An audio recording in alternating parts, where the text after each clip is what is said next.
Don't just try to inject AI into product. First, I think you need to inject AI into your team. Like have a small team, very leveraged, moving fast with LLMs. I think that's super important. And then what I deeply believe on, and this is regardless of LLMs, but specifically with LLMs, I think it matters even more. The number one thing that needs to be the focus when building something new is getting the experience right. Welcome to episode 19 of Tool Use. Tool Use is a weekly conversation about helpful AI tools where we teach you what is possible today with the help of industry experts who share their expertise, knowledge, and the real workflows.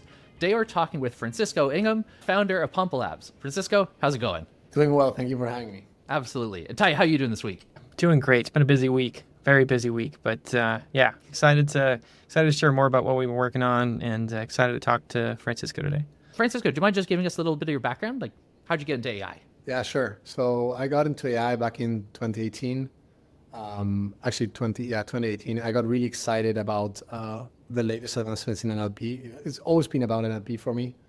Back in the day, I was a TA in the Fast AI course.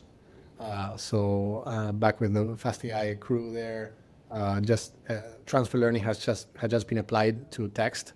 So like ULM fit was coming to life, and like back in the day, I trained the first Spanish model for ULM fit. Then short story, I got into Mercado Libre, which is like a big tech company here in Latin America in a cross AI team. So we used to do like projects for different business units in Mercado Libre, different machine learning projects involving recommendations, fraud, like all very different use cases. And then in Mercado Libre was the tech lead of the AI tooling for like teams in Mercado Libre. So we built custom AI tools for Mercado Libre teams. So like, for example, we built a custom AutoML tool for Mercado Libre problems. We build custom embeddings for different downstream tasks in Mercado Libre. And last year I founded Pampa, which is like a consultancy agency where we do LLM work. And we focus on the optimization side. So you do all sorts of kinds of things. So what was the initial fascination with NLP? Funny you ask. Yeah, there's two sides of it. On the one hand, like I'm fascinated about just automating stuff that is boring. And like there's a lot of boring stuff that involves text. So that was like a big part of it. Another part of it is that I really like literature. So like I just like languages in general. This is two very disjoint things because literature is just something you enjoy and you just don't analyze it, you just live through it. And then obviously NLP and everything related to text processing is about getting to a certain problem, getting to a certain output. But I'm just fascinated about language in general. And I think just like there's a lot of opportunity, especially with LLMs, to automate away many boring stuff that we do with language. And that really interests me, like giving people's time back to them, right?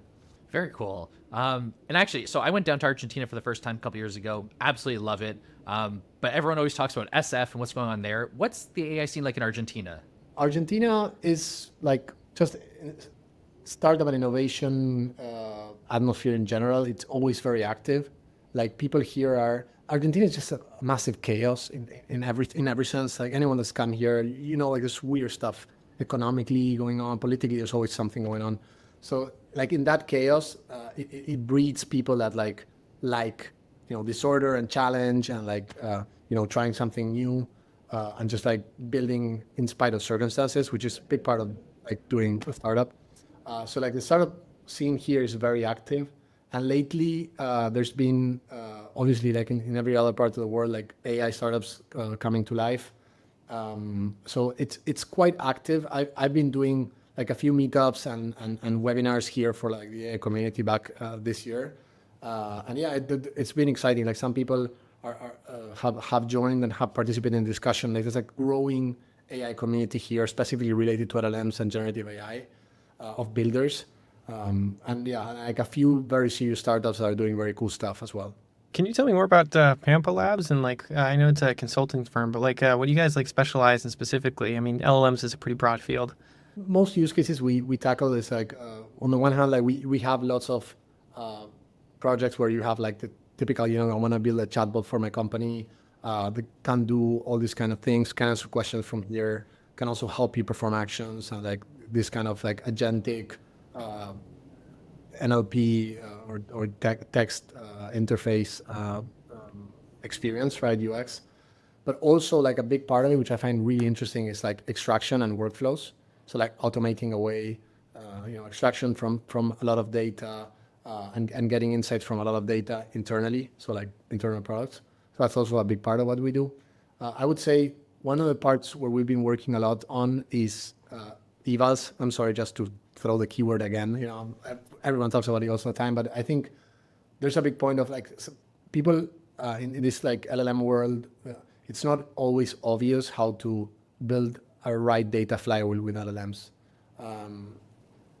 We had like this traditional machine learning pipeline where we have tools like weights and biases, and you would just do model selection with your models and then evaluate them and track metrics in production. But with LLMs, like being probabilistic systems, there's a few interesting components which make it a similar but also like different kind of problem. So we've also like gone very deep into the evaluation and how to evaluate these systems based on the maturity of the product, because we deeply believe that like you don't need the same level of rigor if you're in a product that you're testing. You don't have product market fit yet, you're searching for your ICP, or afterwards, right? So that's something that we've thought deeply about and worked a lot about on. I'd actually love to dive deeper into evals. I firmly believe that the 80-20 rule applies to AI as much as anything, where it's very easy to get something spun up and working okay. But to get to that next level, you need a robust system in place to really make sure that the guardrails are there and that it's actually going to deliver value to your customers. So when you're doing these consulting or building projects for different companies, how is it working with the existing companies who may or may not be very AI literate with setting up these evals and kind of moving that forward? The first step we really suggest is like moving from vibe checks, which we think like, I think like vibe checks are great. Like I'm not minimizing the value. There's a lot of value of playing with your system, getting a feel of like the types of answers you're getting. But usually like you get a lot of value just like formalizing a few of these tests, even if it's like just like if you have like tools and everything, but just input output and having like a few happy paths that you want to know that are working, and you're making changes and this stays the same, right? Like you don't want to just have full uncertainty on having to vibe check everything over and over again and remember every time you make a change. And this is when you're testing, when you're finding your users, we really suggest having an evaluation set and starting with something simple, but you need to have a baseline from the get-go, because that allows you to know that you're not breaking anything important. Obviously, how many edge cases you want to cover, that depends on the usage as well, because it's very hard to understand the exhaustively edge cases without having users, because users find edge cases for you in a certain way. That's like the first step, like having a first data set that you can eval on. And then after you have like usage and you feel like you want to go deep into the problem, like really serve that ICP, you have product market fit or starting to have it, then you can go deeper into like edge cases, maybe having even different splits in your data set for different types of usages or edge cases. And sometimes even having, like we differentiate between testing input output in the agent and testing each singular component. So for example, you would test the tool input as a part. So you get this input, and what the agent should do should be calling this tool with this input, and maybe afterwards calling a second tool with a second input, and then processing that output into a final response. So testing each of these components separately gives you the nuance to know if something is breaking in a certain part of the system. That's something we would probably suggest doing afterwards, right? After you have a certain amount of users. But even before, like, it's very powerful to have a data set and like instill, like LLMs have like this, just do it and, do it scrappy. But as soon as you want to put it in front of users, we really suggest having at least a basic data set. It's not expensive, 30 examples, 50 examples, but like just having an assurance that the happy paths are covered for you. I think that was the biggest thing that I learned through evals. We've had kind of like 2 eval episodes now, Mike, and like I went from knowing nothing about evals to knowing something about evals, but the thing that like kind of made me really understand evals is like you really have to know what good looks like. Like you're building an app, you have a desired input, like what does a good response look like? And sometimes that's a harder question to answer than it seems. And so yeah, I think like what you're saying, making a really good data set makes a lot of sense. But is there any like okay, so say someone's never even heard of what an eval is. How do you get them to kind of wrap their head around what evals are and how they should even just kind of start thinking about it? I think what you were saying is a great way of transmitting what an eval is to someone non-technical. So like I usually frame it as like a North Star. We need to develop towards somewhere, especially like a science track needs a North Star. We need to develop to somewhere, to some direction, on some direction, and it doesn't need to be perfect. And that's sometimes it's frightening to like define like in stone what success looks like, right? Like I'm not sure, maybe we should also add this in the answer or not. Like I'm not sure about the styling, but even getting started gives you like a iterative capability that you can build on whatever you had before. But like and that's almost like a product definition. Like it is non-technical. You need to define what you want as an experience, and then the technical team can deliver that experience. So for us, it's like, yeah, we would transmit it as a North Star, right? A product North Star. And then it's another thing that's interesting is like, when do you want to bring in domain experts? Obviously, as much as possible, the evals should be built by domain experts. The ground truths, right? The metrics and everything can be defined by the technical team. But yeah, like once you start having users and start having conversation in production, it gets really like the data flywheel. How do you find these interesting cases that you want to actually track in your data sets, and how do you annotate them, right? That starts becoming very interesting. Like for example, something we do is we get like a lot of traces and we send them to Claude, and we start chatting with Claude to do like this like sort of like informal clustering, where we're trying to find like groups of queries that we might have underrepresented in our data sets, right? Like it's a way to explore a lot of data because another way you would do it is just to like k-means or something, or some clustering technique to find clusters of questions. But I find it much more iterative and interesting to give it to a long context model and start finding these clusters of questions that are interesting and you might want to account for in the data sets. And then obviously you route that to a domain expert for labeling. Do you have a standard process for setting them up with clients? Do you use any particular frameworks, or is it very dependent on the existing system that you're working with? Yeah, so we use Langsmith very extensively. I think it's a great product. We also are beta testers of the product, so we've given feedback that has been incorporated to the product. So it's like we feel it's very like our own, in some way. It feels very, very smooth.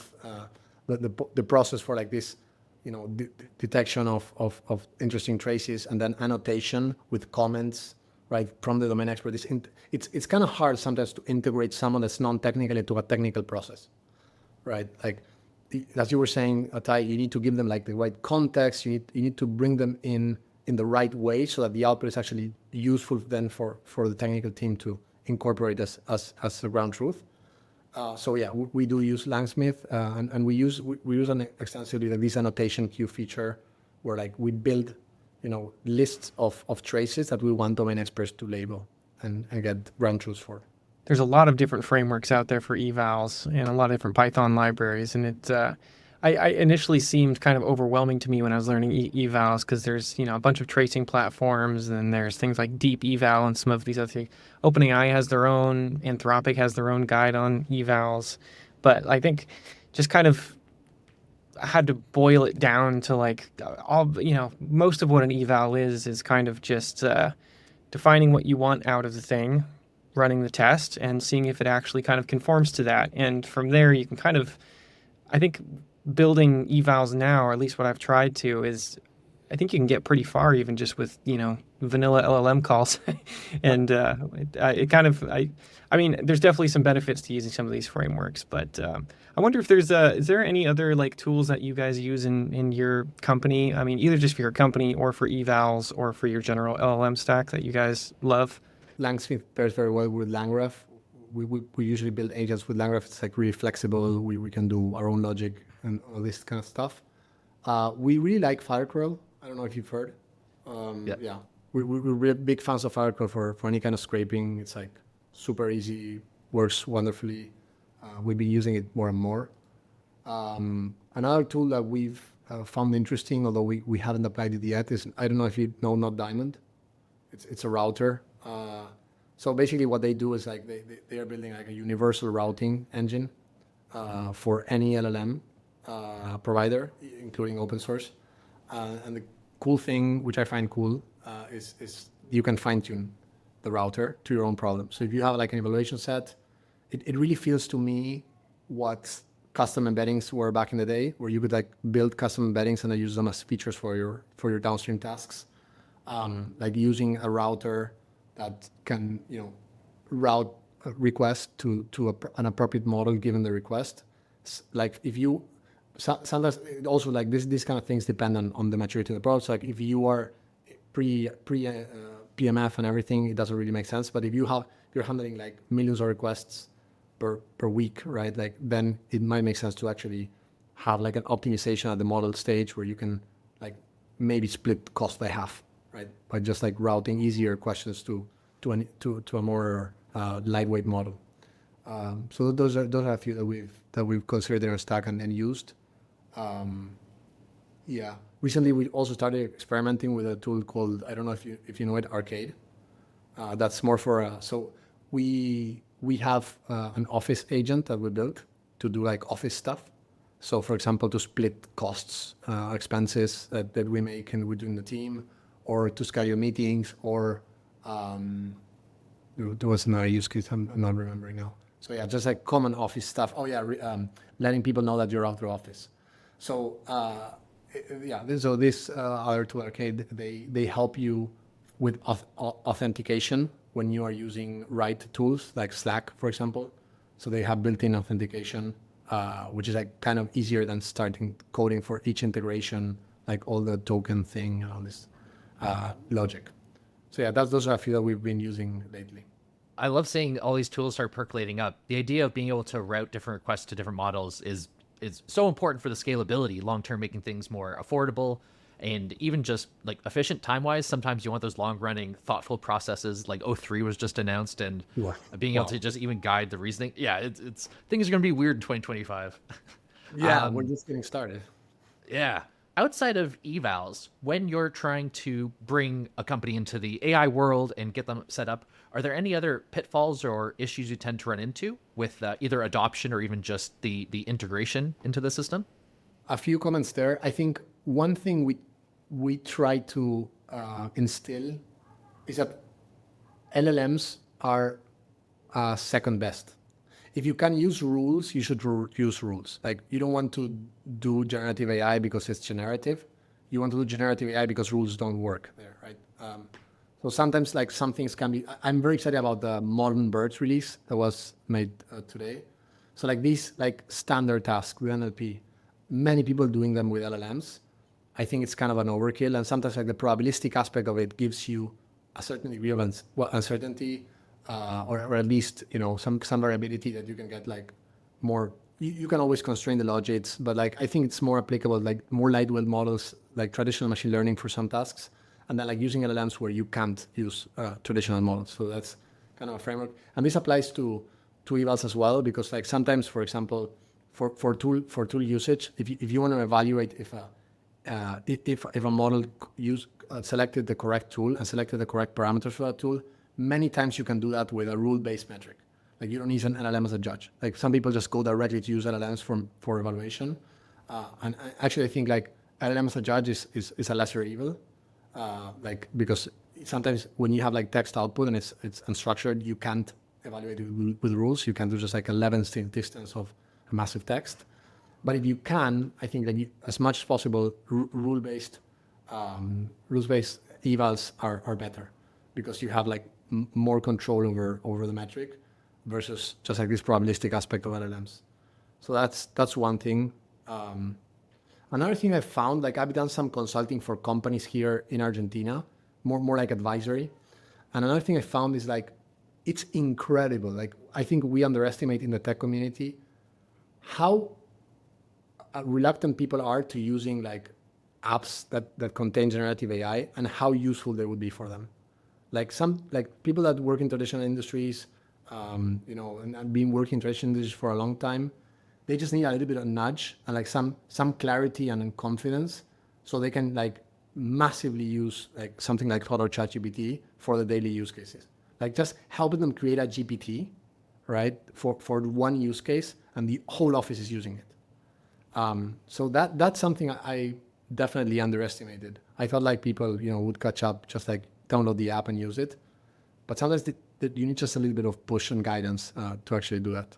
I think it's crazy how few people actually use ChatGPT and some of these things. Like, we live in such a little AI bubble that it feels like everyone is using it. And, you see it in the news and you see it on Twitter. And but really, it's like LLM adoption is so low for your average person out there. And it's kind of crazy, especially with things like O3 dropped. Like, I mean, the ARC AGI score today, I mean, like, I'm absolutely blown away with what's coming in 2025. No one knows that isn't playing with LLMs what's going on here.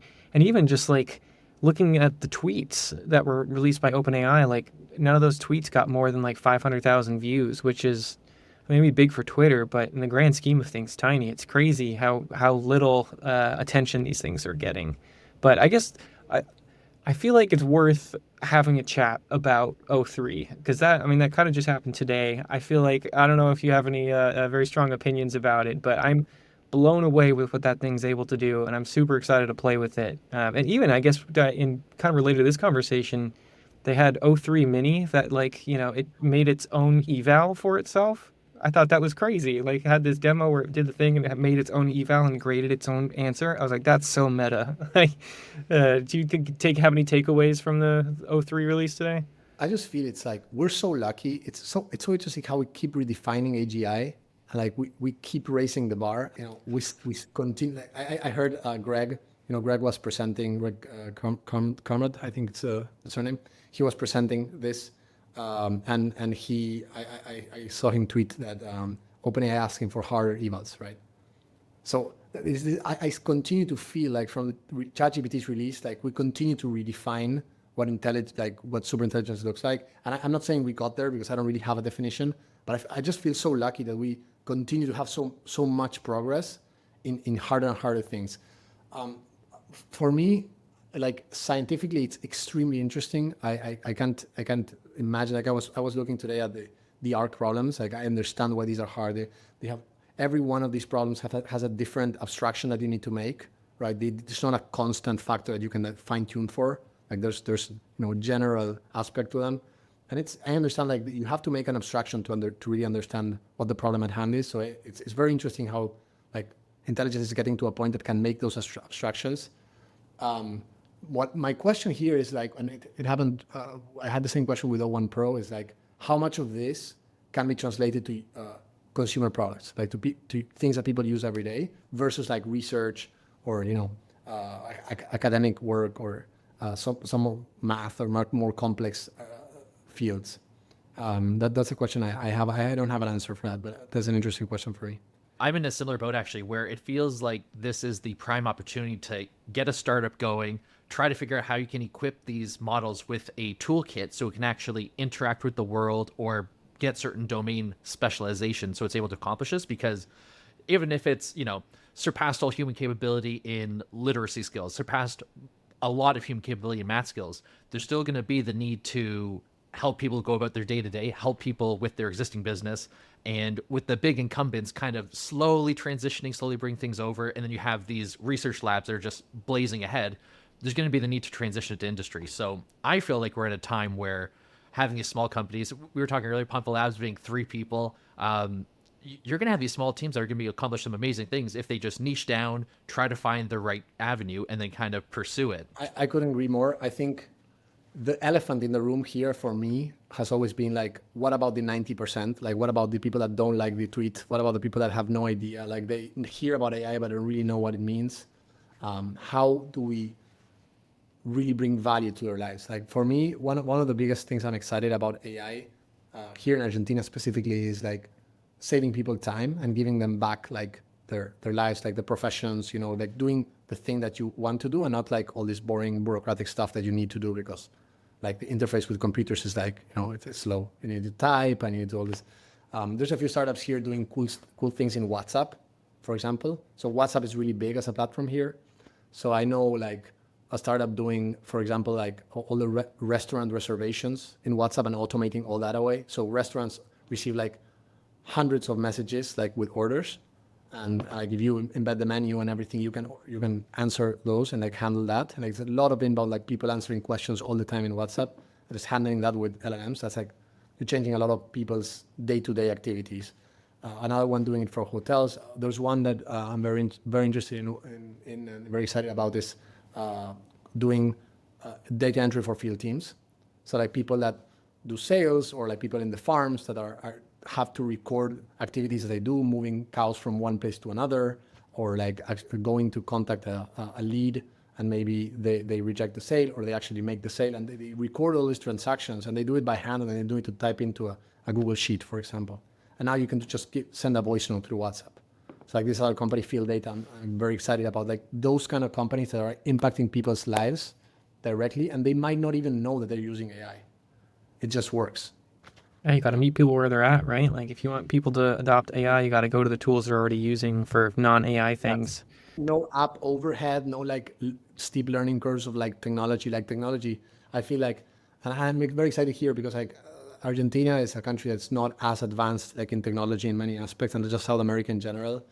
So like any, and again, like with ChatGPT, that's a good example. Like you just download an app and you can use it, but people don't do it because, and now ChatGPT actually is released in WhatsApp, right? So you're going to where the people are already at and you're asking very little from them.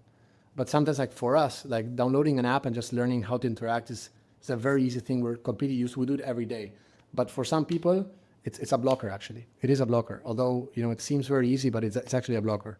The first guest we had on the show, Two Dog, he's big into farming and discovered Open Interpreter and AI in general. And he started making a tool for himself. He's like, how can I make my life easier? And now he wants to scale it to other farmers because they're exactly in the situation, either technologically opposed or just ignorant as to what is the options available to them. So he's just living the experience and taking this tool and trying to spread it to other people in the same situation. If you can build a tool like your grandma uses, like respect. Like that's the kind of thing I'm really interested in. That's exactly what I was going to touch on. Is I like my dad was originally like kind of opposed to AI, and then I got him to download ChatGPT, and now, 2 months later, he's using ChatGPT every day, and he's like, "Have you tried Perplexity? I'm trying this fun app," and it's like, man, like once you take a little taste of the AI fruit, there, you want to just get as deep as you can into it. Like once you really understand how much value there is there, you can get so much out of it. And I think one of the really interesting things is Sam Altman actually said this at OpenAI Dev Day when I was there, but he said one of ChatGPT's biggest problems is the blank cursor, right? So like someone's like, oh yeah, I've tried ChatGPT and it was bad. And people are like, all right, well, what did you ask it? And I'm like, well, I asked it to write me a poem as in, in the voice of a pirate. And it's like, well, okay, well, of course you're not going to have that good of an experience after that. Like there's such a skill of knowing how to ask these things and knowing the types of things it can actually help you with. I mean, and even for myself, I don't use it enough as much as I should. I think we could all be using these more. And so I think knowing how to ask these things, knowing to ask for what you want is going to be such a skill in the next couple of years. And I think anyone that's playing with ChatGPT right now is learning that skill more than anyone else.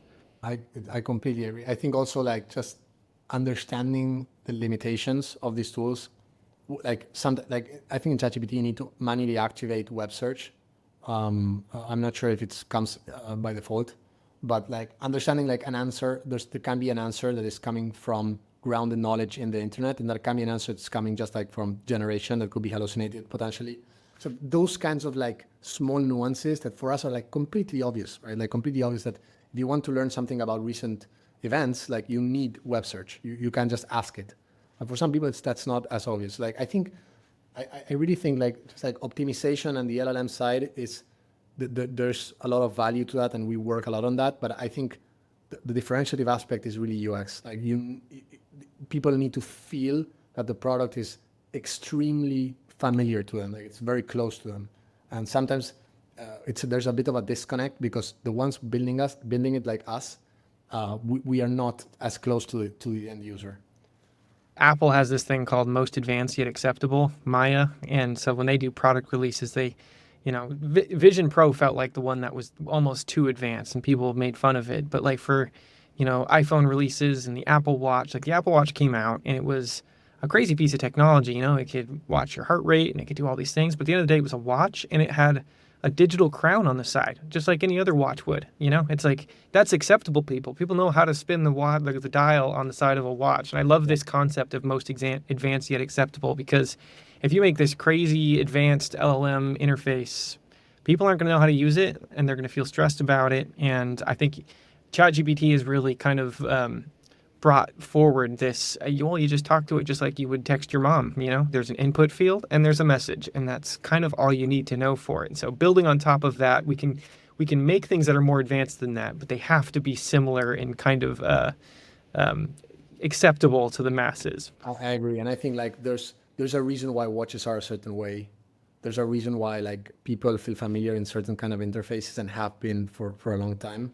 There's like biases into those interfaces that like actually are easy. So it's not just like people are used to it. They're used to it because of a reason. And sometimes like grounding products in the interface that people are familiar with helps because it's just structurally easy. Like maybe like turning the crown is actually like it's an analog way of controlling something, which is easier than just like pressing a button or talking and lower the volume. Like you have like this, or change the clock, the time. It's like this we have it in lighting. There's something to certain interfaces that is actually very appealing to human beings just in general, and there's a reason why they're there. Just on the note of user interfaces and whatnot, one thing that I'm starting to fall in love with is interacting using voice a lot more. Now, voice is like inherently human. We communicate to each other all the time with it, but it's relatively new technology. Now, things like Siri, Alexa, there's been tools to do basic things, but for more complex tasks, as AI becomes capable of doing it, do you foresee people start interacting with their computer with voice more, or how do you view like that avenue? That's a big one. That's a big one. Yeah. I don't get familiar with voice. Like it's harder for me to steer the computer. Like when I'm coding, like I need that fast feedback, and I get that with typing. But maybe it's just me. I'm not sure. Maybe it depends on, like, we do many things in computers, right? Like if maybe writing an email might be a voice thing and coding might not. But definitely like there's some things where I need like analog. I feel very, it feels very right to me. I don't know. So have you guys tried like coding with voice, or just like maybe just like giving instructions to O1 and having it, make all the changes for you in Composer and Cursor or something? When it comes down to actual coding, yeah, always on the keyboard. I'm actually like, as I started getting to AI, also simultaneously started getting to NeoVim, so it's more like keyboard centric. While meanwhile, all my prompting, I'd say 90% of my prompting these days is now done with voice. So it's kind of like do the voice, get the initial dump, copy paste into my code, and then do the edits there. So I would say I'm almost a 50-50 split with interacting with the computer via keyboard, via voice. But also, if I'm out in public, like on my phone, never use voice. I'm just not comfortable being in public, being like sending voice messages and stuff. Like I'd much rather type and keep my privacy. But in my home office by myself, no issue with voice. I see. No, I think for prompting definitely makes a lot of sense. Yeah. Like anything text, like it really makes a lot of sense. But then when you're clicking and like interfacing in a more complex way, I like to have that fine-grained control. Like when I'm browsing, for example, and like searching for stuff and moving quickly, I like that control. But I think that's like really personal. I'm very curious about how this will evolve over the years. I'm very curious because also like I think, developers are like early adopters of stuff. So maybe like the developing community is like starts using voice more for different kind of things, in like when browsing or something. I'm super interested in how that evolves. Yeah, I've been having fun with voice prompting. I just feel like I get a little more of myself comes out through prompting or voice prompting. If I'm typing my prompts, it feels a little bit more robotic, but it might just be me. I think we all have our own little quirks for it. I'm kind of curious where you think where AI is heading in 2025. Obviously, there's some crazy advancements with O3. I mean, there's a lot of really interesting things coming out. Is there anything you're most excited for in the next year of different technologies or companies or any of that type of thing? I have this like divide because I'm over the moon over like these releases. Like I think this is extremely. I can't believe like I'm so lucky to be alive in this time in history. It's like and like 99% of people couldn't care less that this happened, right? That's the interesting thing, right? Like we are just like an echo chamber. We're all discussing this. We believe it's important. It is important, right? Like, but like we get the feedback from all our peers and the community, but like many people don't even realize this is going on. So for me, like in terms of industry and companies and everything, I'm very interested in that 90%. How do we get the benefits of AI in a non-intrusive way to just like makes like get people to use it because it feels great.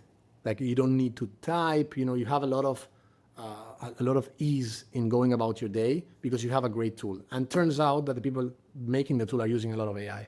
But like it's not the reason why people are using it. People are using it because it's non-intrusive. They don't need to learn anything, and it just works. So I'm very excited about those kind of experiences. Many times, even without downloading an app, maybe like in text platforms or with voice. Especially here in Latin America where people are not very tech savvy and you don't have like the latest phones. Like the penetration of iPhone here is very low percentage wise, for example. So like people don't use FaceTime or iMessage. It's a little bit like behind technology wise, and people are kind of in some industries they're kind of reluctant to use technology. And we really hope a lot of these, whether it's the open source models, the smaller size models in general, help with that equalization, because it does feel like the ability of AI to lift people up and get them to a new technological level can be really empowering in a lot of ways. Do you foresee any immediate needs for AI systems that leverage either like smaller compute needs or just more like can run mobile devices? For what I've been seeing, it's like for the most common models, except if you have like very long context windows, which is like generally not the main use cases I'm seeing. Like the latency times are fine enough for end users, so you can hit an API and get a result fairly fast for most use cases. I don't see many use cases where like usage is down or adoption is hard because of the latency. But maybe like it's about my exposure. That's about what I'm seeing here in LATAM and the startups I know. I'm curious if you have seen some cases like this where like it's necessary to have like faster inference on the device. Yeah, I've kind of shared that sentiment where like I really love playing with small models. It's been fun, and the fact that I can download a small model or even have one just run in my browser with like Chrome's like AI thing is super crazy cool. Like it's wild to me that that can work. But at the same time, like I'm the type of person that like if there exists a better alternative, then I'm gonna use the best thing possible. So like I will use O1 Pro. I will use Claude 3.5 Sonnet. And so I personally haven't had a lot of need for smaller models. The only place I can think it would be actually, well, not the only place. The place that I think would be the most useful for it is like where there isn't a lot of internet connectivity. So you could have devices that are, out in the middle of nowhere with no cell phone coverage, or people that can't pay for the cell phone bills themselves, and you could actually have something on device that can help them. But yeah, I kind of share your sentiment. It feels like API call away, and these APIs are getting a lot cheaper. And some of the times it's free, like this 1-800 ChatGPT now is, you could just call ChatGPT and have a conversation with it now for free. It's absolutely mind-blowing to me. It's crazy. Yeah, I feel the same. Like I love the open source world. I'm very curious about like I really enjoy hacking with open source things. Like you also have control over the logics. You can fine tune. There's lots of benefits and cool stuff. Also, obviously, if you host locally, you have privacy and all these kind of things. But for most use cases, like what I see is like providers are getting better, cheaper. Moving really fast, executing really fast, shipping. So yeah, I'm big on like Gemini, Claude, and now like the reasoning capabilities that OpenAI just released, like these, like massive respect, honestly. Like it's impressive. Like it's impressive how these companies are moving so fast. Obviously, Gemini is like the Merry Christmas present that we didn't expect, right? Yeah. Yeah. But yeah, just in general, like Claude 3.5 is still great. Like I use it a lot, just like for my own use cases and everything. For coding, it's great. And yeah, there's just like it's impressive. These companies, these teams are moving really, really fast. Do you use certain models for certain tasks consistently? Like I agree, Claude is my coding one, but say you do writing assistance or anything like that. Do you go to specific models, or do you kind of try them all out and see the results? I have Claude and ChatGPT subscription, so I just if I really care about something, which I most often like don't care like as much as like testing two models, I just I just sometimes I just use any like the one I have open. I just switch. I find it fun to just like compare them, use one, then switch to the other, get the feel because sometimes their change, their upgrade. So I want to get a feel of the personality of the model. I find that fascinating, how like models feel different, in a way you kind of can't explain really, right? It's not just an ELO score, it's something deeper than that. That's fascinating to me. So yeah, I would switch between providers for using them, but I don't really have like a determined decision. I side with Claude, I think, just because I think it's good, but yeah, I don't have a determined decision on anything non-coding, honestly. Yeah, I love 3.5 Sonnet. Definitely my favorite model. It's just it's the first time I used the new Sonnet, the 3.6 or whatever. The first time I used it, it sent me back this response, and it felt like I was talking to another human. And that was the first time that I had a conversation with any model that was like, oh, this isn't just an LLM. Like, I know it is an LLM, but there's something special to it. The way that they trained it, it feels like it's got soul, it's got passion. I don't know, it's crazy. It like I feel like it loves me. It's a weird thing, but it does. I couldn't agree more. I feel like it cares. Isn't it weird? Like it cares, like yeah, and it's not like too politically correct, like it gets nuance, right? Yeah, it's very interesting how these models develop a personality. That's something I wouldn't have predicted, right? Like if you get performance, that's one thing, but this like performance could easily be just like give the right answer, right? They just add the right topics to the answer. This is, you need to mention these things. Like that could be like an eval, right?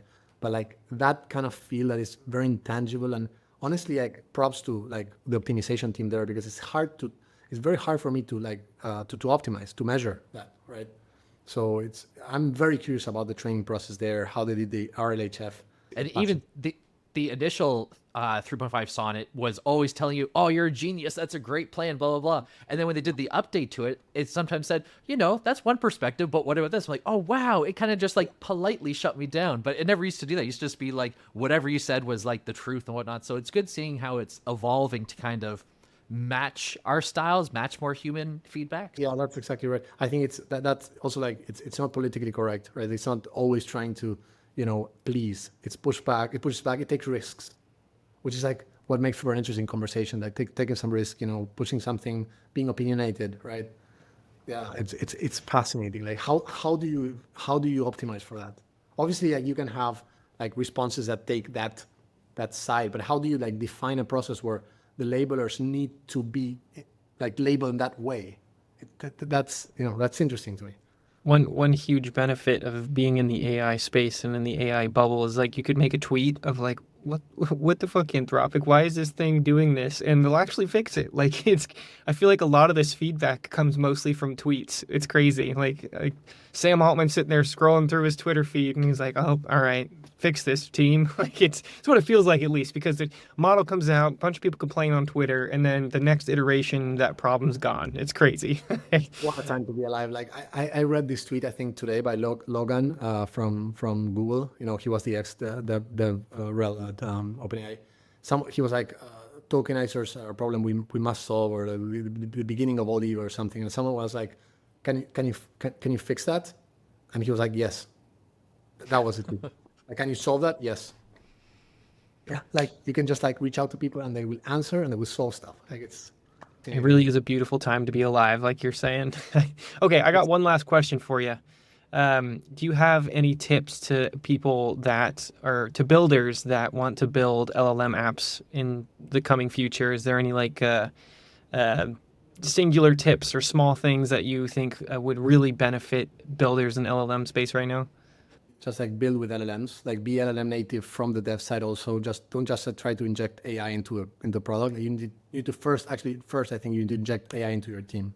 Like have a small team, very leveraged, like moving fast with LLMs. I think that's super important. And then what I deeply believe on, and this is like regardless of LLMs, but specifically with LLMs, I think it matters even more, is like the number one thing that needs to be the focus when building something new. It's like getting the experience right, like getting people to love the experience. Like it needs to feel slick, like very, very, a big match between what the experience is and the person that needs that kind of product. And that really requires, it requires a bit of science, but it mostly like it's about thinking about the UX, thinking about talking to potential users and pilots and people that are using it, and like then like just spending whatever you need to spend on models and using the most expensive model doesn't matter. Not thinking too much about evals, building a small data set, but just like paying a lot of attention to the user and what they're telling you. And only then, just like only after like a lot of people are using it and they really like the experience, even if it's a small experience, not many features, but there's, you have that match, then think about any kind of AI thing or science thing that could come in terms of optimization or even like adding features on top of that potential first agent that you built. But really like the focus on experience is paramount for me, especially now. Like I think the biggest problem now is that for consumer products, at least in my community here in LATAM, is like AI is moving very fast, but we struggle to deliver that value to end users that are non-tech savvy. And I think that is due to like UX mismatch. Like we're not finding the right UXs for these people. When you do, like people use the product a lot. So I think that's a big challenge coming forward in 2025. And yeah, I'm very excited to see what comes up this next year. Phenomenal advice. Exactly what I need to hear. Francisco, super awesome having you on. Really nice catching up. Hope to see you in New York or SF or even better, Buenos Aires. But before we let you go, is there anything you want the audience to know? Just like very happy to have had this chat. And really super enjoyed it. And thank you for the podcast. It's fantastic.